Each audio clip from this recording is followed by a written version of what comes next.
আমার নাম আগরতলা, ত্রিপুরা। বেশ, বলুন।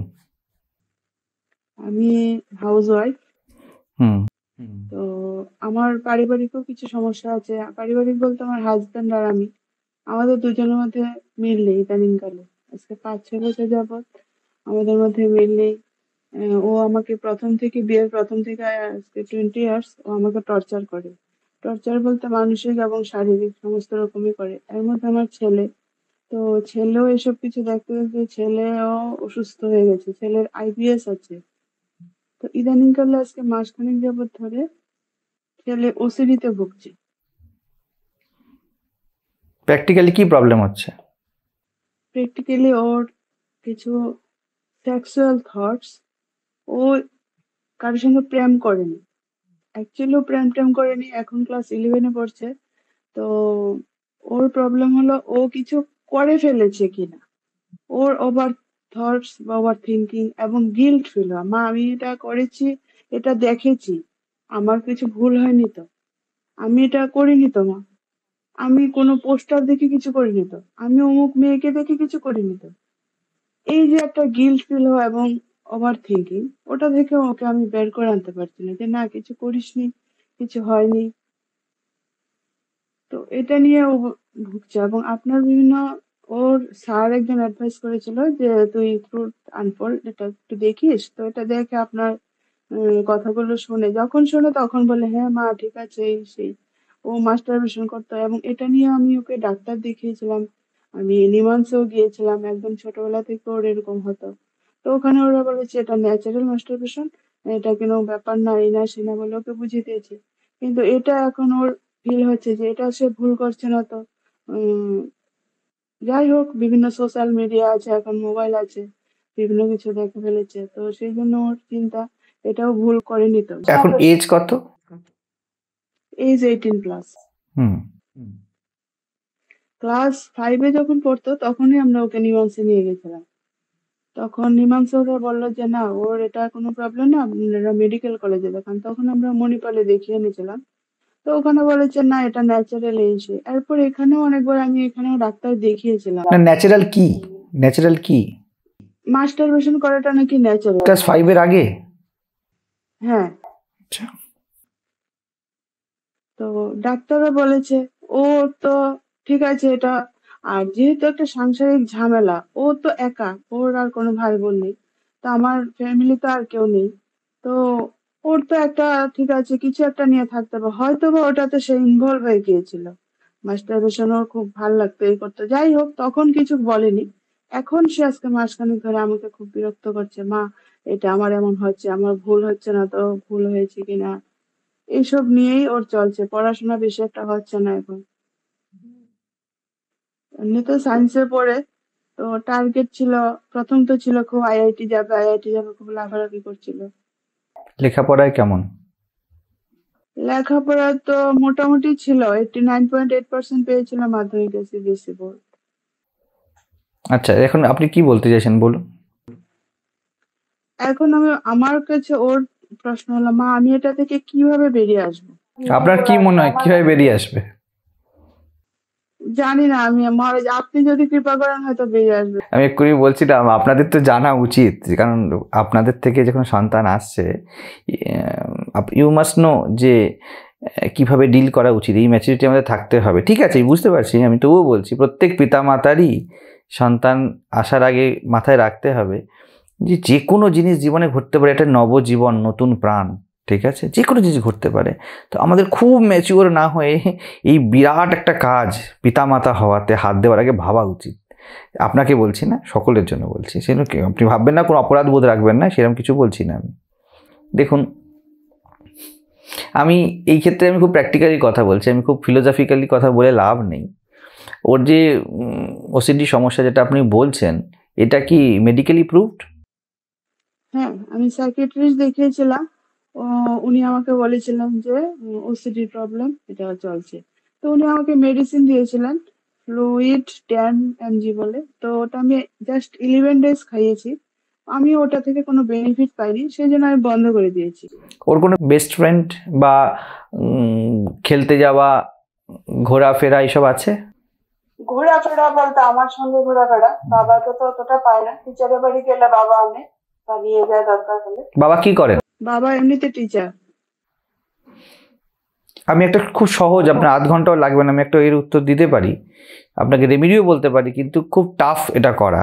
আমি আগেও বলেছি, আমি এখনও 100% শিওর যে এই রেমিডিতেই কাজ হওয়া উচিত।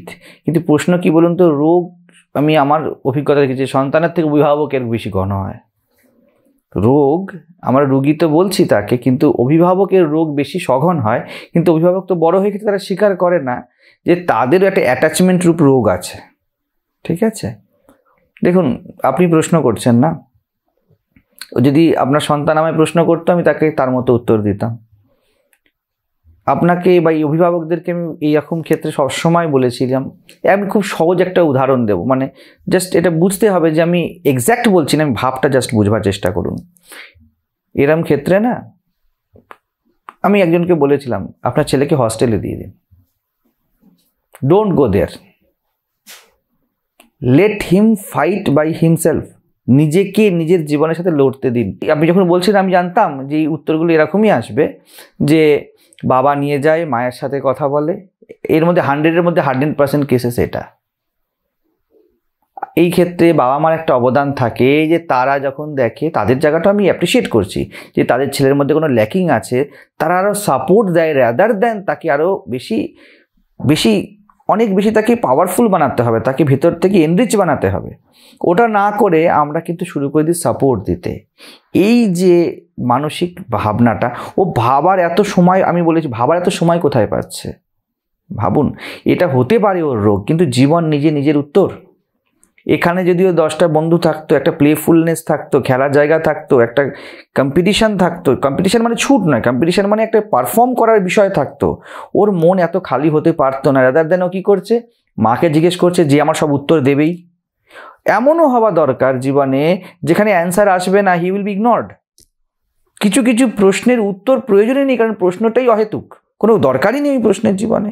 কিন্তু মা যখন আছে, মা বলবে সব ছেলের উত্তর আমাকে দিতে হবে, বাবা বলবে আমারই তো ছেলে, আমি কী করে ফেলবো।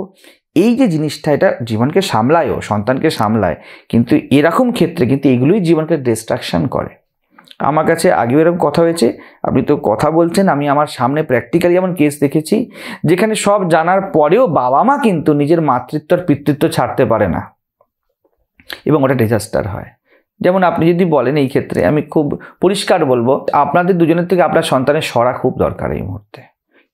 আপনারা ওর এখন ক্লাচের মতো, হুইল চেয়ারের মতো, ও আপনাদের ঘাড়ে বসে প্রশ্ন করবে, দুপুরবেলায় আর রাত্রিবেলায় খাওয়াটা রেডি থাকবে। জীবন কি বুঝতে ও অলরেডি পিছিয়ে আছে, এবং আপনারা অলরেডি সাপোর্ট দিয়ে দিচ্ছেন ওকে। এই যে মানসিক রোগ, এই সব ক্ষেত্রে উচিত একদম দূর থেকে একটা উইটনেসিং অ্যাটিটিউড রেখে নজর রাখা, কিন্তু দূর থেকে ওকে ফিল হতে হবে যে ওর প্রশ্নের উত্তর ওকেই আবিষ্কার করতে হবে। There is no one to answer him. আমরা মনে করি আমার ছেলে তো পাগল হয়ে যাবে, আমার ছেলে তো মারা যাবে। এইরকম ক্ষেত্রে তো দূর থেকে উইটনেস হতে হবে, দূর থেকে দেখতে হবে।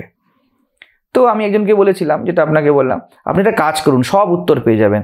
আপনি আপনার ছেলেকে একটা খুব ভালো মিশনারি হোক বা অন্য কিছু হোক, সবসময় সব জায়গায় যে মিশনারি হলেই ভালো হবে এর কোনো মানে নেই, একটা ভালো হস্টেলে দিন, একটা ভালো বোর্ডিং স্কুলে দিন, যেখানে ও নিজের যত গুণগুলো আছে বিকশিত করবে, যেখানে ও নিজে একা সময় পাবে, যেখানে ওর উত্তর দেওয়ার কেউ নেই, কোন প্রশ্নটা করতে হবে এই সব বিষয় সেটেল হবে। কিন্তু কি হয়ে যায়, এখানে একটা রেডিমেড ব্যবস্থা বাড়িতে থাকে, এবং তাদের ক্ষেত্রেও দেখলাম বাবা মা যে আমি ওর ওনার, আমাকেই ওকে রক্ষা করতে হবে, এই অ্যাটিটিউডটা ছাড়তেই পারলো না, তারা জীবনের উপর নির্ভরই করলো না। ঠিক আছে, আমি এই ক্ষেত্রে দেখুন পরিষ্কারই মনে করি, যতক্ষণ আপনারা দুজনে মানে পিতা মাতা এরকম ক্ষেত্রে সাপোর্টিভ হয়ে দাঁড়িয়ে আছে, দেয়ার ইজ নো হোপ। তাদেরকে সরতে হবে। ইট সিমস সো হার্ড, এটা দেখলে খুব হার্শ মনে হবে জিনিসটা, যে কি করে আমার ছেলেকে ছেড়ে দিই। এটাই রেমেডি। আপনাদের থেকে দূরত্বর কোনো মানসিক রোগের প্রয়োজন নেই। প্রথম এইসব ক্ষেত্রে ডাক্তারও বলে, আপনারা অবশ্যই শুনেছেন, যে প্রথম ওষুধ রাখতে হয়, ধীরে ধীরে ওষুধ এইসব ক্ষেত্রে কমাতে হয়। যদি আপনি ওষুধ না খাইয়ে থাকেন খুব ভালো কথা, ঠিক আছে। মেডিকেলের একটা দিক আছে, যদি নার্ভাল কোনো ইনজিওর্ড হয়, যদি বেসিক কোনো ডিফল্ট থাকে, সেই জিনিসটাতে ওষুধ দিয়ে ম্যানেজ করতে হয়, কিছু রেগুলেশনস দিয়ে মেনটেন করতে হয়। কিন্তু আমি মনে করি এরকম রোগগুলো আমার দেখাতে বেশিরভাগ ক্ষেত্রে কিন্তু এনভায়রনমেন্ট এটাকে নাই কাটতে পারে, নাই এনভায়রনমেন্ট একে কিন্তু আরও এনরিচ করতে পারে। সাপোর্টিভ এনভায়রনমেন্ট, গুলুগুলু ভাব যেটা বাড়িতে হয়, ওই জিনিসটা কিন্তু এই জিনিসটাকে টাটকা রাখে। কারণ যখনই হবে ও জানে যে মাকেই প্রশ্নটা করা যাবে, ঠিক আছে, এই জায়গাটা এসে গিয়েছে এবং এটা অনেক দিন ধরে এটাকে লালিত পালিত করা হয়েছে। তো এই জায়গাটা কিন্তু ওর থেকে আপনাদের বেশি সাধনার, প্যারেন্টসদের বেশি সাধনার, যে আমরা নিজেদের প্যারেন্টিং ছেড়ে দিয়ে ওকে জীবনের হাতে ছাড়তে পারবো কি না। তাহলে আমরা কি করব? বি উইটনেস, ছেড়ে দেবেন না। ঠিক যেমন বাচ্চাকে জলের মধ্যে ফেলে দিয়ে বাবা মাকে দূরে দাঁড়াতে হয় যদি ওকে সাঁতার শেখাতে হয়। আপনারা যদি সবসময় পেটের নিচে হাত দিয়ে রাখেন এবং একটা করে টায়ার আর টিউব দিয়ে দেন, তাহলে কিন্তু কখনোই আপনার সন্তান সাঁতার শিখবে না, ঠিক আছে। তো প্রকৃতি যখন ওর সামনে কোনো একটা চ্যালেঞ্জ এনেছে, তো আমাদের প্রিয়জনের সামনে এমন চ্যালেঞ্জ আসলে আমাদের উচিত ওকে চ্যালেঞ্জের যোগ্য বানানো, ওই চ্যালেঞ্জের উত্তর গিয়ে আমরা দিয়ে দেব না। বুঝতে পারছেন বিষয়টা? তো এই জায়গাটা কিন্তু দেখুন ওর থেকেও হার্শ আপনাদের লাগবে। আমি আগেও বলছি, আমি 6 জনকে বলার মধ্যে 6 জনের মধ্যে 5 জন অন্তত পক্ষে এটা করতে পারেনি। এটা নয় যে তারা সন্তানকে খুব ভালোবাসে, এটা তাদের কাছে ইস্যু ছিল যে তারা বাবা মা হওয়াকে খুব বেশি গুরুত্বপূর্ণ মনে করে। মানে কি বলবো, যে আমি তো মা, আমি কি করে ছেড়ে দিই। আপনি মা বলেই ছাড়বেন, কারণ এটা আপনার হাতে নেই, এটি জগন্মাতার হাতে, এটি জীবনের হাতে। যে একটা মানুষ তার মেন্টালি যদি কোনো রকম কোশ্চেন, কোনো ইনসিকিউরিটি ফিলিং, কোনো রকমের এরকম আইডেন্টিটি ক্রাইসিস, কোনো রকমের গিল্ট যদি সামনে আসে, ওকে আবিষ্কার করতে হবে। উত্তর দেওয়া কিন্তু এইসব ক্ষেত্রে আবার একই দরের নতুন প্রশ্ন নিয়ে আসা। আপনি একটা উত্তর দেবেন, আপনি হয়তো উইটনেস করেছেন, আবার সেমই কোয়ালিটির আরেকটা প্রশ্ন আসবে, আবার উত্তর দেবেন, সেম কোয়ালিটির আরেকটা প্রশ্ন আসবে। মানে হি স্টাক নাও। এখানে উত্তর চাই না, এখানে মৌনতা চাই। বাবা তুমি নিজে আবিষ্কার করো। এবারে এইসব ক্ষেত্রে আপনি যদি তাকে ঘরে রেখে দেন, তখন কি হয়, ওই উত্তর আপনাকে সে খোঁচাবে বারবার, আপনাকে দিতে হবে, আপনি দেখতে পারবেন না জিনিসটা। ওটা কিন্তু ওর নির্দিষ্ট একটা সিঙ্গেল বেডে একটা টেবিল ল্যাম্পের সামনে বসে নিজেকেই আবিষ্কার করতে হবে। দুটো বন্ধু থাকবে, কিছু ওয়েল উইশার্স প্রফেসরস থাকবে, টিচার থাকবে, বাবা মাও থাকবে, বাবা মাও আসে। কিন্তু এই যে কনস্ট্যান্ট ক্লাচের মতো সাপোর্ট, এটা সরতে হবে। এটা জীবনকে সশক্ত হতে দেয় না। তো আমি এখনও মনে করি যে এরকম ক্ষেত্রে কিন্তু দুটো জিনিস, ঔষধ আর পথ্য। ওষুধ হলো ওদেরকে জীবনের যে কত বয়স বললেন, 18, তো 18+, he is mature now, already late হয়েছে, আর এর বেশি না। ওদের 18 বছরের যেই প্রশ্নগুলি জীবনে আসা উচিত, যেই জিজ্ঞাসাগুলো আসা উচিত, সেগুলো সামনে দাঁড় করিয়ে দিন। আর এরকম ক্ষেত্রে দেখা যায় যে ক্রিয়েটিভ এনার্জিগুলি নষ্ট হয়ে যায়, সে নিজে কিছু করতে পারে না, লোকের সাথে মিশতে পারে না, ঠিক আছে।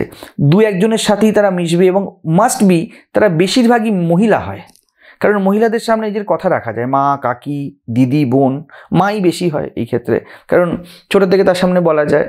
তো মেবি এটা সেক্সুয়াল একটা কথাবার্তা বা অন্য কিছু কিছু এসে যায় না, কিন্তু মূল বিষয়টি হলো যে ওদেরকে একদম নিজেকে একা দাঁড় করান, ঠিক আছে।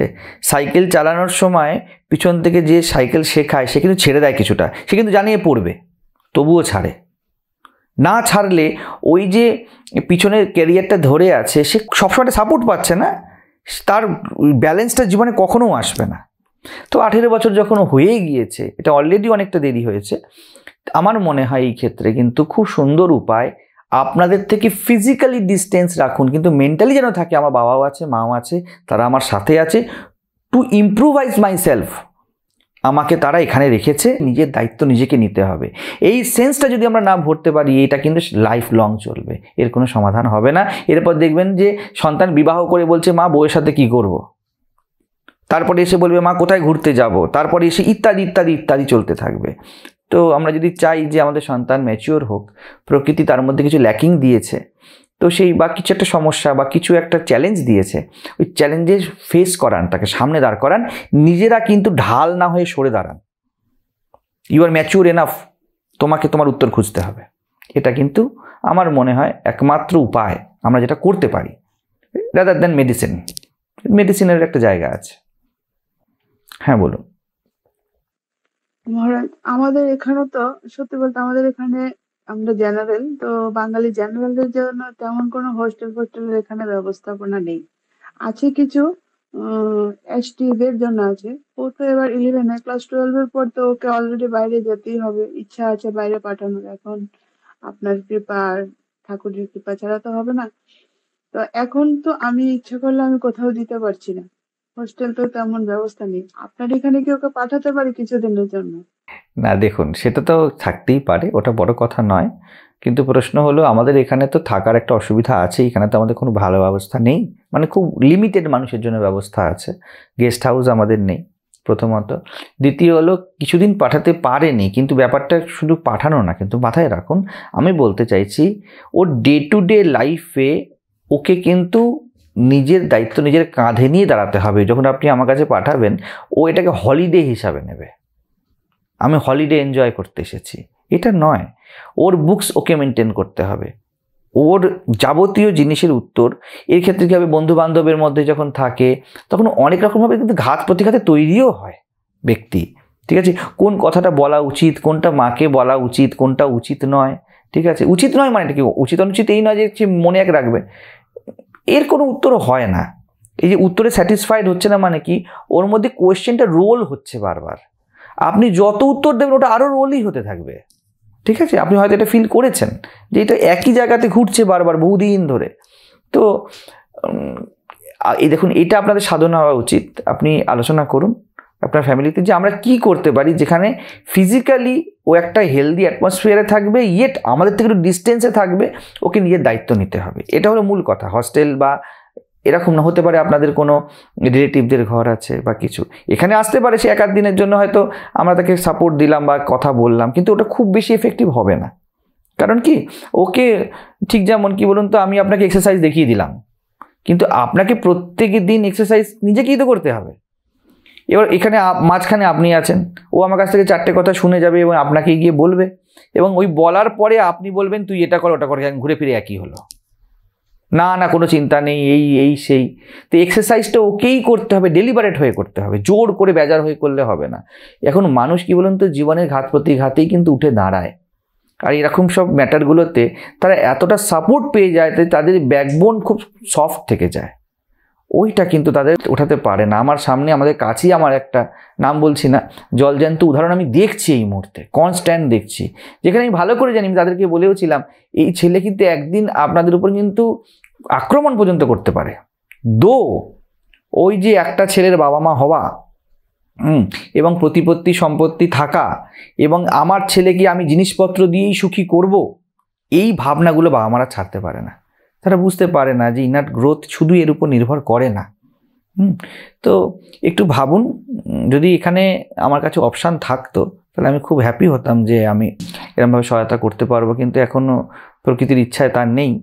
তো এটা আপনাদের একটু ভাবতে হবে যে ফিজিক্যালি একটা ডিস্টেন্স, এবং মানসিকভাবে he must be with himself, নিজের সাথে। ভালো বই আছে প্রমোট করুন, দিন তাকে সাপোর্ট দিন, অর্থের অভাব যেন না হয়, তার যা যা দরকার সেটা যাতে নেসেসারি যদি হয় সেটাকে আপনার দিন, ফোনে কথা বলুন। কিন্তু ওই যে দিন রাত মার সাথে কথা বলছি, এই করছি, এই জিনিসটা ও একটা কি বলুন তো, ওর একটা সিকিউর গ্রাউন্ড হয়ে গেছে, ওই সিকিউর গ্রাউন্ড থেকে বের করুন, ঠিক আছে? জীবনের ভিভিডনেসটা দেখান। ওইখানে একটু ঘাত প্রতিঘাত লাগবে, আপনাদেরও কিন্তু কিছুটা খারাপ লাগবে প্রথম, কিন্তু ওইটা কিন্তু স্বীকার করতে হবে। আপনাদের ত্যাগেই কিন্তু সন্তান তৈরি হবে। আর আপনারা যদি বলেন না বাবা আমার বাচ্চা যেমনই হোক আমার কোলে থাক, তাহলে সারা জীবন এটা চলতে থাকবে, বি উইথ ইট, এই জিনিসটা হবে। আমি দেখেছি, দুটোই দেখেছি। তো একটুখানি নিজের আলোচনার মধ্যে যান প্যারেন্টসের, আমার এটা মনে হয় এটা সুবিধা হবে, ঠিক আছে? মহারাজজি, আমার হাজবেন্ডের সঙ্গে তো আমি কোনো কথাই বলতে পারি না, যা ডিসিশন নিচ্ছে আমার একাই নিতে হচ্ছে। আমি আর কোনো কুল কিনারা পাচ্ছি না, কোনো পথ খুঁজে পাচ্ছি না। ত্রিপুরাতে রামকৃষ্ণ মিশন আছে না? রামকৃষ্ণ মিশন আছে, ওটা তো ক্লাস 3 থেকে স্টুডেন্ট নেয়, ও তো ক্লাস 11, এখন তো আমি নতুন করে ওখানে আমি যেতে পারছি না। কথা বলে দেখুন, কথা বলেছেন কি? না, আমি কথা বলিনি। অনেক ব্যাপার আছে, চট করে কোনো জিনিসকে মানে এত কিছু ডিটেলিং না গিয়ে একটা ফর্মাল ওয়েতে আপনারা চেষ্টা করে কথা বলে দেখতে পারেন যে আমরা চাইছি এরকম। রেসিস্ট্যান্স কিন্তু আপনার ছেলের দিক থেকেও আসতে পারে, ঠিক আছে, যে না আমি যাব না, এটাই খুব ন্যাচারাল, ঠিক আছে। না, ছেলে বলছিল মা মহারাজজি যদি বলে আমি ওখানে চলে যাবো, আমি বাড়িতে আর থাকবো না, তোমাদের এই ঝামেলা আমার আর ভালো লাগে না। তো ও যদি থাকতে চায় তো খুব আনন্দের কথা, তাতে আপনাদের একটা ন্যাচারাল সাপোর্ট আপনারা পেলেন। আপনি একবার কথা বলে গিয়ে দেখুন, এবং কন্ট্রারি অন্যরকম কোনো অপশান আছে কি না, ঠিক আছে, ওটাও সার্চ করুন একটু গুগল, এখন তো গুগলের যুগ, একটু দেখুন ত্রিপুরাতে কী অপশান আছে। হয়তো আমরা এত সমস্যার মধ্যে কিছু কাছের অপশান আছে যেগুলো দেখতে ভুলে গিয়েছি, ঠিক আছে। এবং এটা খুব ফ্রেন্ডলি ওয়েতে করুন, ওর সাথে ওর সুবিধা হবে আমার মনে হয়, ঠিক আছে। চেষ্টা করে দেখুন, তারপর না হলে তো এরম মাথায় রাখবেন না থাকে যে আমরা ওকে সরিয়ে দিচ্ছি। টু ম্যাচিওর হিমসেলফ আমরা চেষ্টা করছি যে যতটা তাকে সাপোর্ট দেওয়া যায়।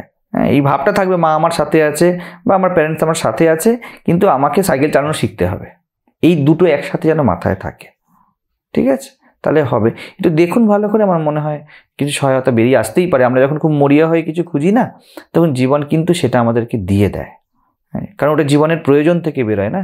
জীবনের যত গভীর প্রয়োজন থেকে কিছু উঠে আসবে তত উত্তর পাবেন। লোকে বলে না ভগবানকে প্রশ্ন করি উত্তর পাই না, প্রশ্নের মধ্যে দম নেই। যখন সেই প্রশ্ন খুব তীব্র হয়, গহন হয়, তখন কিন্তু উত্তর আসে। চেষ্টা করুন, ঠিক আছে। আচ্ছা মহারাজজি, আমার আরেকটা কথা ছিল, আপনার এখানে দেখলাম প্রতি রোববারে সানডেতে একটা ইউথদের নিয়ে একটা ক্লাস আছে, তো ওটাতে কি ওকে আমি জয়েন করাতে পারি? হ্যাঁ পারেন, ও যদি আনম্যারিড হয়, স্টুডেন্ট হয়, অবশ্যই পারে। ও তো প্রসিডিউর আছে, আপনি দেখে নিন, যদি নিজে করতে পারেন ভালো, অথবা আমাদের অফিসিয়াল নাম্বারে যোগাযোগ করুন, ওরা প্রসেস বলে দেবে। আচ্ছা দেখি মহারাজ, এখানে আমাদের আগরতলা ধলেশ্বরে একটা মিশনে ওখানে কিছু ছেলে থাকে, আমি তো যতটুকু জানি সবখানেই থাকে, রামকৃষ্ণ আশ্রম যতখানে আছে মিশন, তো ওখানে নিডি বাচ্চাদেরকেই রাখা হয়। এখন আমি ওখানে চান্স পাবো কিনা, চেষ্টা করুন, আমাদের হাতে কিছু নেই। যদি হয় তো হলো, আর না হলে আমি সানডেতে আপনার ওই ক্লাসটা আমি ওকে ঠিক ঠিক করান, দেখা যাক। ওর সামনে তখন বসে থাকবেন না, আপনি ওকে একা ছেড়ে দেবেন, ঠিক আছে। ও এমনিতে ভালোই ছিল, কিন্তু মার দুঃখে খুব কাতরও ছিল, কারণ বাবার সঙ্গে তো বেশি পায় না, তো বলে মা তোমাকে আমি দেখবো, তোমাকে আমি সব আগলে থাকবো। মা আমি তো কিছু করতে পারছি না, আমি তোমার খারাপ ছেলে হয়ে গেলাম, তাই তখন সাপোর্ট পেয়েছে, তা তুই খারাপ কিছু করিস নি বাবা, এখনো খারাপ কিছু করিস নি, কিন্তু ভবিষ্যতে করিস না, তুই খারাপ কিচ্ছু করিস নি। বাবার সঙ্গে তো বন্ডিংটা তেমন পায় না, বাবার সঙ্গে যদি ছেলেটা বন্ডিং পেত তাহলে মার কাছে অতটা ভিড়তো না, তো সে তো কাউকে পায় না। আর বন্ধু বান্ধবরা সবাই এখন পড়াশোনা নিয়ে ব্যস্ত, ওদের তো এখন স্কুল ক্লাস 7ই শেষ হয়ে গেছে, করোনা পারপাস তো স্কুল ক্লাস 7 পর্যন্ত স্কুল ছিল, এরপর তো স্কুলে আর যাওয়া আসা নেই। এখন তো ম্যাক্সিমাম টিচার অনলাইন অফলাইন টিচারও সব ব্যস্ত, স্কুলে তো এখন ওদের বেশি একটা যেতে হয় না। আর যেহেতু শুধু প্র্যাকটিক্যাল থাকলে ওই সময় যায়, তাও প্র্যাকটিক্যালও যায় না, তো বাড়িতে বসেই সবকিছু করছে, ক্লাসও করছে, এক্সামও চলছে এখন, তো এক্সামও দিচ্ছে, সবই করছে, তার ফাঁকেও বসে বসে ওসব চিন্তা আসছে। তো সেই জন্য মার কাছে সাপোর্ট করছে, মা কোনো সময় মারি, কোনো সময় বকা দেই, কোনো সময় বোঝাই, তো আমি তো একা একা আর কি করবো। না, আমি বুঝতে পারছি আপনি যেটা বলছেন ঠিকই, কিন্তু এটাই কিন্তু মানে আর কিছু করার নেই, জীবন আমাদের সামনে তো চ্যালেঞ্জ আনে। আমি বুঝতে পারছি আপনার জায়গাটা, আপনি কোন জায়গায় বলতে পারছি, ওর জায়গাটাও বুঝতে পারছি, কিন্তু এখন কি সিচুয়েশনটাই এমন যে আমাদের একে অপরকে সামলাতে হবে। আমরা কাছে থেকে সামলেছি, এখন আমাদেরকে দূরে থেকে হয়তো সামলাতে হবে। এটাতে সবার আগে যারা অভিভাবক তাদেরকেই কিন্তু ধৈর্য ধরতে হবে, ঠিক আছে। তো কোনো অসুবিধা নেই, আপনি ওকে জয়েন করান, ঠিক আছে। আমি বুঝতে পারছি কোন জায়গাতে বলছেন, কিন্তু সত্যি কথা বলতে দেখুন, আমি যদি দ্বিতীয় কিছু বুঝতাম, আমার জ্ঞান বুদ্ধিতে যদি আমি কিছু বুঝতাম, আমি কিন্তু অবশ্যই বলতাম। আমি কিন্তু এই সলিউশনটাই দেখেছি যে এটাই সলিউশন, আর কিছু নেই। কিন্তু বাকি রেস্ট অফ যা কিছু থাকলো সেগুলি তো জীবনের হাতে, আমরা শেষ কথা কিছু বলতে পারবো না। কিন্তু আমরা কি করতে পারি, এই প্রশ্ন যদি ওঠে তাহলে কিন্তু এটা আমরা করতে পারি। হ্যাঁ, যেখানে দুর্বলতা সেই জায়গাতে কিন্তু আমরা ওদেরকে আরও বেশি ব্যায়াম করাতে পারি, যাতে সেই জায়গাটা দুর্বল না থাকে, ঠিক আছে। উত্তরে দিয়ে দিলে ওটা কিন্তু সাপোর্ট হয়ে থেকে যাবে, ঠিক আছে। তো চেষ্টা করুন ওকে জয়েন করান ওদের যদি আপনি মনে করেন আমাদের এখানের সাথে ফ্যামিলিয়ার করাতে পারেন, একটু ফ্যামিলিয়ার করান, যদিও ফ্যামিলিয়ার ফিল করে এগিয়ে আসুক, দেখা যাক না কি হয়। ঠিক আছে, অসুবিধা কিছু নেই। ঠিক আছে মহারাজ। আর আমাকে বলছে মা আমি এটা থেকে বেরিয়ে আসি, তারপর আমি মহারাজের সঙ্গে একদিন কথা বলবো। আজকে তো বেরিয়ে আসলে আর কথা কি বলবে, তো বেরানোর কিছু নেই, ওকে থাকতে থাকতেই কথা বলতে হবে। না, ও সংসার ধর্ম করবে না, ও সন্ন্যাস হয়ে যাবে। না না না, কিচ্ছু করতে হবে না, যা আছে তাই থাক, ও যেমনটি আছে তেমনটিই মহারাজের সাথে কথা বলবে, কোনো অসুবিধা নেই। ঠিক আছে।